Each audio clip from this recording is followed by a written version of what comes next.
So we just had some news come out on the US data. That was the CPI, and there were 4 different items that were released, and that was all bad news for the US economy. So that's why we saw this jump up, this slingshot move, you could call it, up to we reached a high there of 1959.19. So our resistance level is 1960. And then above that, then we have 1970. Our support below that is 1950. That was resistance for the day, but we broke above that because of this reaction to the news that just came out on the CPI on gold. We're looking at the H4 chart, the 4-hour chart, and I would like to caution everybody that we are still bearish on gold, expecting gold to continue down. You see, if I zoom in just a little bit here, for about 2 weeks now, we've been making downward moves, lower prices on gold, except for a couple of days there. Day before yesterday, we had a move up, and then yesterday we had a little bit of a move up. But we're still expecting to see lower prices on gold. Gold is still bearish on the D1 chart, and gold is now neutral on the H4 chart because of this reaction that we just had to the news, the CPI data.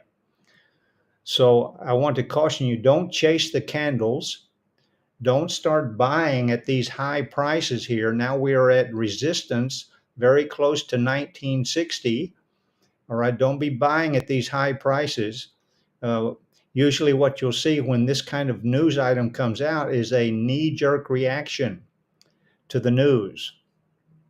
And then after 2 or 3 hours, sometimes, or the next day, then you will see the currency or the commodity will go back to doing exactly what it was doing before the news came out.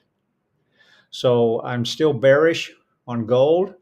Now we have support at 1950, and then the next level below that is 1940. So I expect towards the end of this week and certainly towards the end of this month, that just as I said on my weekly analysis video on Sunday, that we could be heading towards 1900. So just be cautious. If you had a buy trade on this, be sure that you protect your trade.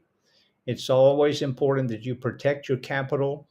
All right, don't overtrade, don't overlot, don't be greedy, don't chase the candles. Let the market come to you. Be patient, all right, and you can be successful trading Forex.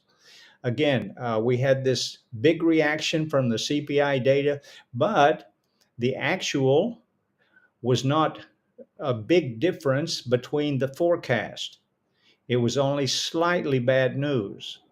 So that's why gold has gone up to 1960, actually 1959, and stopped. All right, now Wall Street will open in about 1 hour from now, 45 minutes from now, 45 minutes, 1 hour, Wall Street will open. And then we see more volatility, more traders coming in to the market. So we might see a continuing move, maybe up to go to 1960 and then perhaps to 1970.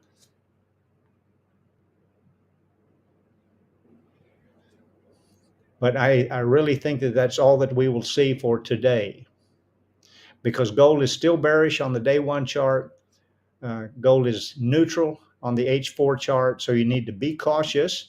We don't have clear direction, there's no clear indication that gold has changed direction and is now going to start going up.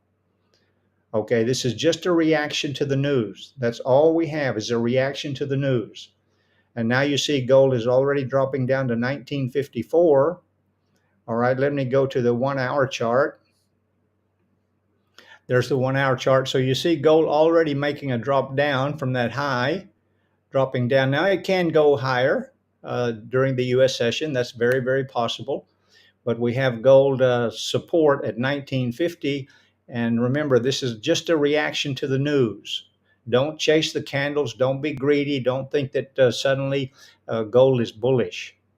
All right, I'm expecting to see lower prices certainly in the rest of this month of November.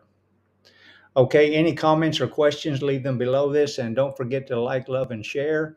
And I will see you again next time.